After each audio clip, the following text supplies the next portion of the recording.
Hey everybody, and welcome to Tales from the Clinic. This is a new podcast hosted by Dr. Molly O'Banion and myself, Ashley, just a regular gal. The premise of this podcast is all things pets and veterinary medicine. Dr. Molly is here to do that part. I am here to make sure she's using words us regular people can understand.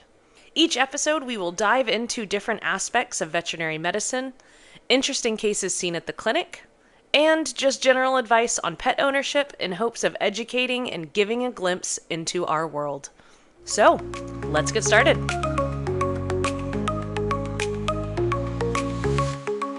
Hey everybody, welcome back to the podcast. Today we are going to be talking about something particular in regards to goats. So, goat ownership, well, let's just, a very beginning part.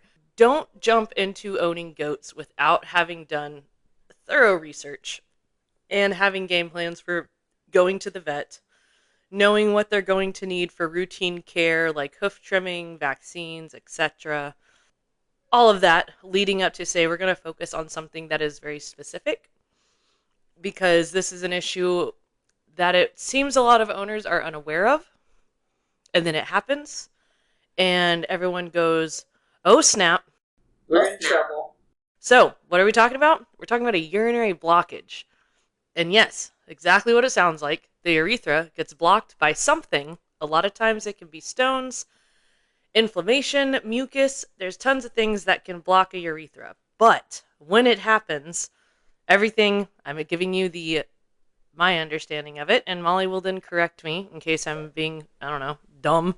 But urethra blocks. Obviously, the urine cannot drain from the bladder fills up, and then the bladder ruptures. And that's bad. Death. That's death. So Painful. Not even bad. Painful way to go. Yeah. Ugh, can you imagine? Like, everybody's held their bladder, right? And it gets very uncomfortable very quickly. Can you imagine not being able to pee for so long that your bladder ruptures? Yeah. I'm just going to paint that picture for you. Ugh. And this isn't it's not like they can magically handle it for 2 days. Like, this can happen fairly quickly, right? Yes, absolutely. And it happens very commonly. We see one of these maybe, once a month? Yeah. It's pretty regular. And we're not even we have backyard goats, but we're not even in a dense agriculture area. We're in Houston. Yeah. And we still see one every month. Yeah. I saw my first one on a pig recently. Oh, yeah. Yeah, a few weeks ago. It made it. But usually we see this on goats, sometimes sheep, mainly goats. But it can also happen on cats. It can happen on dogs. I'm assuming it can happen on people, which is a whole other topic. People are gross. I don't do people. But it mainly happens in males. Okay. And I'm about to give you an up-close and personal anatomy lesson. Oh, boy. Oh, boy. How's everyone's coffee? It's time to top off. Hit pause, and then come back. Pause. And we're back. Okay, let's talk anatomy. Okay. So, a goat's penis. Most people have not seen them because they're hidden within the sheath. And they're hidden way far up there in the sheath, and they don't come out very easily. They're shy? They're very shy. A goat's penis, from its bladder, its urethra goes out its hips, around its booty, like down the back of the booty, underneath the skin, and then it makes this little curly Q S shape. I don't know why. Whoever created that that was not funny. A curly Q S shape, and then it goes out to the tip of the penis, and the tip of the penis has this teeny tiny little hair-like appendage. Teeny tiny, little hair-like appendage. So you go from this nice open tube to this teeny tiny little hair-like appendage, and that's where the majority of our children get blocked. Because if you have a stone, it gets stuck right there and it can't leave. It's like the size of a cat whisker. It's teeny. Wow. And the reason they have this, I'm just going to share. This doesn't make any sense. Right. We could have done better. Who made the goat? But they also have this, well, I'll get to that in a minute. Okay, so the reason they have this hair-like appendage is because when they're reproducing and they ejaculate into the womb, the hair-like appendage spins around like, you know those hats with the spinny thing on top, like helicopter blades? It spins around like that. And it sprays the sperm everywhere. Oh. You don't need it. I don't like goats. That's official. You really don't need it. I mean, the vast majority of backyard goats are not breeding. The vast majority of them are not breeding. They're pets. But when you castrate said goat, because we usually castrate goats around, 3 months? Mm-hmm. When you castrate said goat, they don't get hormones to grow fully and mature fully, and so that hair form appendage actually gets even smaller. Oh my gosh. But if you don't castrate the goats, they end up stinking and they get aggressive and then they aren't good pets. Oh, so it's kind of It's a double-edged sword. Yeah. And because of our diets that we feed them, because they're not just out roaming about on lush green fields, frolicking, they usually are being fed grain and dried hay products. Most of those grains and those hay products make them more prone to create stones. Oh, geez. Yes. And when they get these stones, they're very, very hard to catheterize and push the stones back into the bladder because of that hair form appendage and the S-shaped curvature, and they have this, like, blind pouch. Like, their urethra goes down, and then it has this blind pouch before it goes farther down, so whenever you're placing the catheter, you always get stuck in this blind pouch, and to get past it would be just, you need to go buy a lottery ticket. You'd be the luckiest person of the day. Oh my gosh. I know. So... It's so much. I know. I'm like trying to keep up. So double-edged sword, nobody's going to win no matter what. I'm assuming also there's no point waiting to castrate the goats a little bit older, because once they get mean and stinky, if you castrate at that point, they're still going to be mean and stinky. Well, the stinky might die down a little bit, but goats are pretty stubborn. Yeah. And they're real cute, and I love watching them, but they're not the brightest. Yeah. And so they're not the most easily trained. Yeah. So if you have an aggressive male goat, getting it to not be aggressive anymore is quite a chore. Quite a chore. And so most of the time, they're just rehomed or put down at that point, which is also not ideal. My mom had a goat way back in the day, and I'm guessing it was an uncastrated male, because she had to do this thing where she would leave the house to go to work. The goat would charge her at the front door. So then she started going to the back door, but it learned her plan. So then she started opening the back door, waited for the goat to run around to charge her from the back, and then run through the house out the front into her car.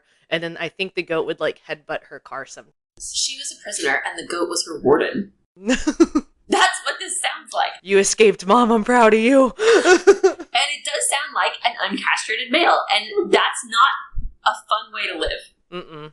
No. My mom hated that goat. See? And that's not ideal for a loving pet situation, which is what the majority of goats in our area are. Okay, so back up a little bit. How do we avoid this? Food diet? Kind of. So alfalfa. Alfalfa is very, very prone, or makes them very, very prone to make calcium carbonate stones because of the amount of calcium phosphorus ratio. Alfalfa is also just more protein dense than most of our household goats eat. Okay. So if you're going to feed a dry hay, I always recommend Coastal, because it's got those decreased calcium phosphorus ratios, the decreased protein content. You're not going to have as many GI upsets, and they're less likely to create these stones. Coastal hay. Coastal hay. Gotcha. And that's it. Well, are there? There's always more. There's always more, Molly. Ideally, they should be able to free graze grass. That's a tongue twister. Free graze grass. But a lot of people don't have enough space for them to be able to free graze grass, so they supplement with grain. Grain is very, very high in carb, very, very dense in micronutrients, and makes them very prone to stones, amongst other GI issues. So, if you are stuck feeding grain and hay to your goat, so be it, but you also need to be supplementing ammonium phosphate so that we can help dissolve crystals in the urine to try to keep the goat from getting stones. This is not a foolproof way. They still can create stones, but it makes it more challenging and less likely. And the phosphate, whatever you said, are things you can get at the feed store, like Yes. pellets or... Yeah. They're like little supplement things. You can get ones that go in the water. You can get some that you sprinkle over the food. There's lots of different formulations. Okay. And they're at every feed store because it's super common. But ammonium phosphate, it's important. Write that down. Ammonium phosphate. Yes. Can you spell it? I think I can, but I don't want to. I'm very proud of you. Thanks. Okay, so if your goat gets obstructed, let's say you're doing all the right things, but you just get the lucky one that gets obstructed, what do you see? How does the goat present?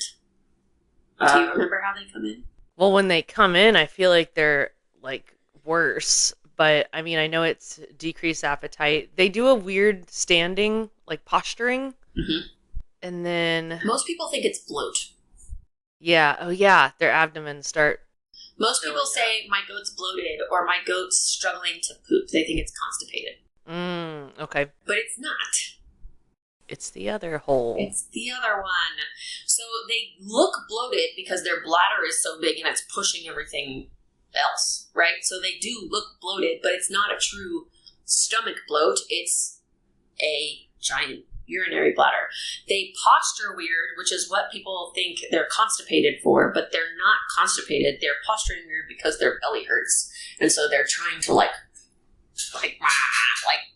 give it more room. Yes, I wish y'all could see me. Like, you just I would compare her to a mermaid on a rock.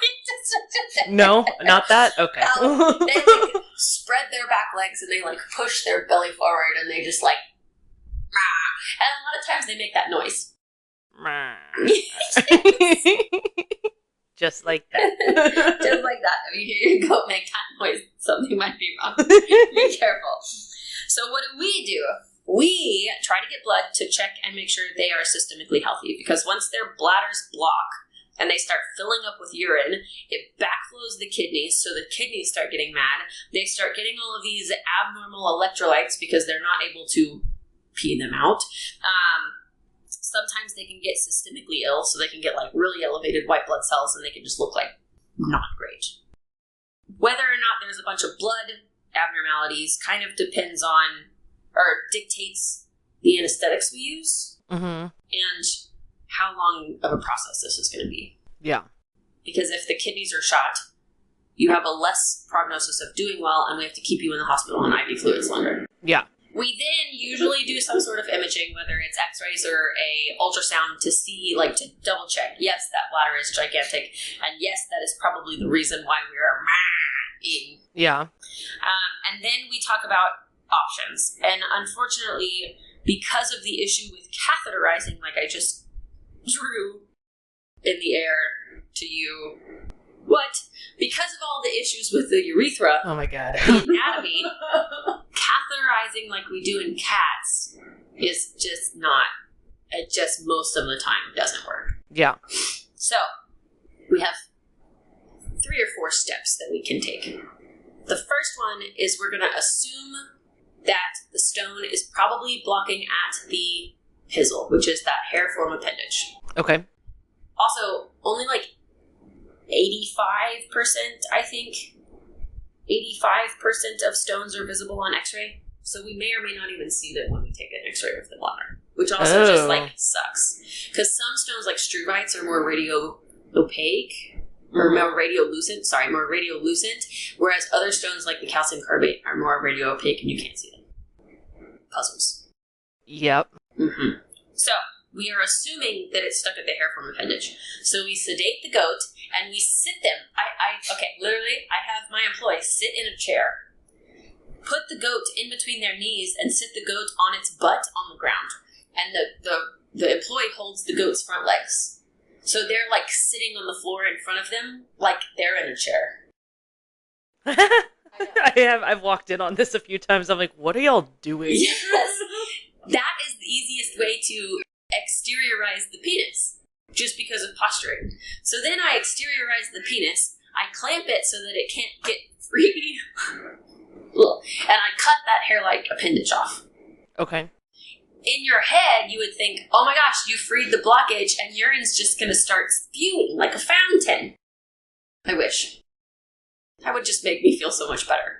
But no, it never works like that.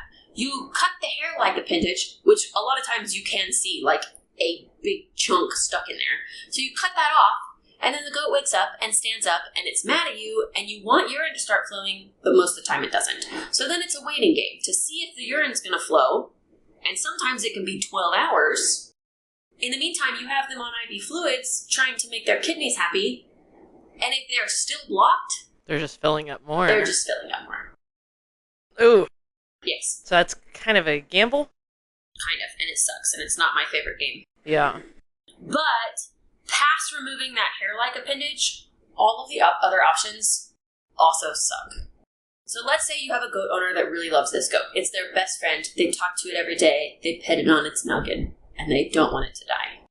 If cutting off the hair-like appendage does not work, we can place a catheter that goes from the stomach into the bladder to relieve the urine. The catheter stays.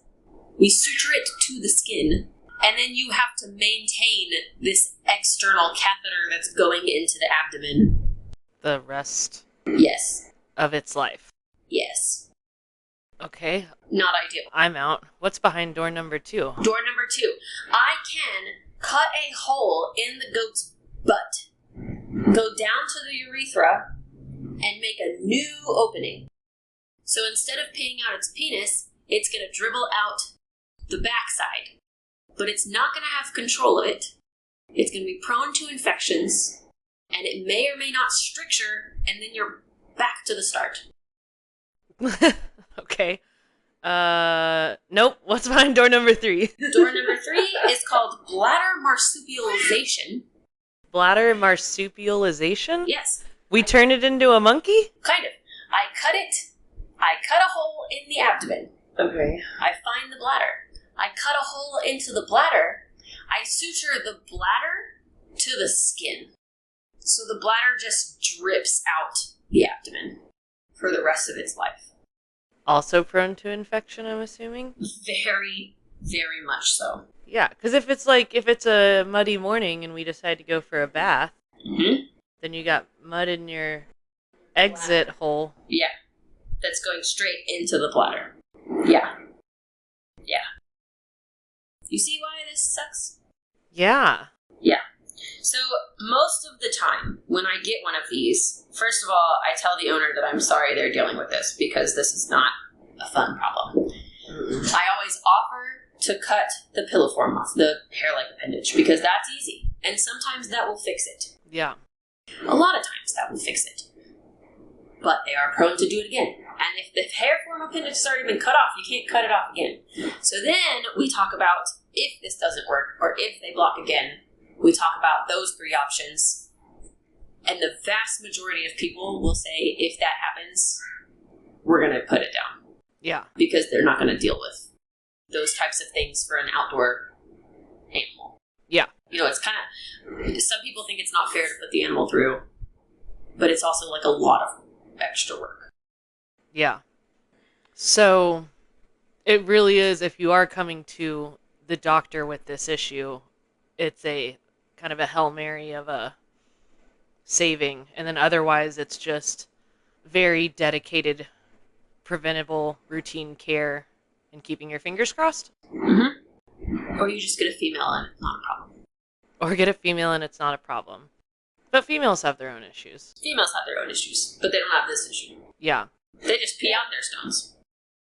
I think you've taught me this before. It's a urinary blockage versus bloat.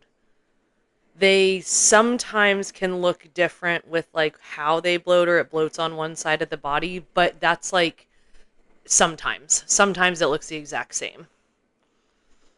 And well, I guess it doesn't matter, because if it's bloat, you should also come to the clinic immediately. Not necessarily. Oh. You're doing great.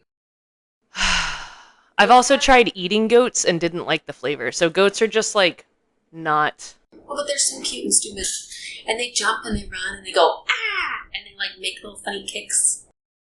I'm okay without. No, they're... I'll watch a video of them.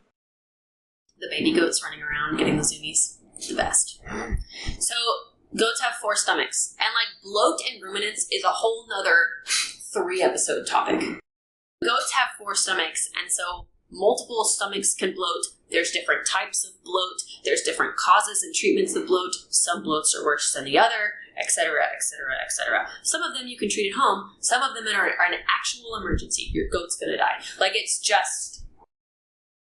Goats just bloat sometimes. Yes. Like humans, I guess. So if your goat is bloating, it may not be a big deal, and you may just be able to take it off grain for a couple of days, and it'd be fine. Or it may be an emergency and you need to go to the vet now. I know. I hate the unknown. I know. So that's like a whole nother, we'll do that, not today. Yeah. So let's say you have an owner who did everything right. Diet-wise, what's available-wise, blah, blah, blah, supplements if needed. And their goat still blocks. What do you recommend if we decide to do the quick fix, fizzle, snip? Now that's hard to say. But the quick fix, fizzle, snip, if we do that and we go back home, what do you add on? What do you recommend? Or is it like, I mean, there's goats out there who might just produce more stones and that's just bad luck? Yes. Those are the ones that I say, like, we really need to figure out a way to not give this thing grain. Absolutely, because it makes them more prone. We might talk about adding urine acidifiers because crystals don't like acid. So if you keep the urine more acidic, it helps dissolve the crystals more. Mm-hmm. We're also going to talk about, if this doesn't work, what happens next. And I'm going to warn you about what's in the future so that you know. Yeah. But once they block once, it's something like 40 to 60% chance of doing it again. Yeah. Like, it's not good. Yeah. Dang. Yeah, I know. Womp, womp, womp. Womp, womp, womp. And I think next episode we're going to talk about cats blocking, and that's when we can talk about your diamond. My lovely Ollie Bolly. Because there are similarities and differences between cat block and goat block. And the cats are more kind of similar to the dogs-ish. So it would pertain to your dog people too versus your farm animal. Yeah, I don't feel like a lot of dogs block. Not like cats do. Not as many, but it does happen. Yeah. It does happen. But yeah, y'all can learn about my little princess. We talked about him at the introduction. He's so special. He's a delight. He's alive. He's alive. And he's living his best life. Yep. He demands things from me. He knows what meow to make that sounds like he's blocked again. And I come running and he's just wanting an extra dose of food. My life's been great. I sleep awesome. Anyway, we'll dive into that more next time. Yay! Yay! Something to look forward to. Catch you later. Make good incisions. Thank you for joining us on Tales from the Clinic. Again, we are your hosts, Dr. Molly and regular Ashley. For more insider scoops into the vet med life and pet ownership, hit that subscribe button for updates on new episodes, and of course, share our channel to spread the word. Check the podcast notes below to see how you can get in contact with us. You can find all of Dr. Molly's affordable pet healthcare clinics on social media as well. Thanks again, and talk soon.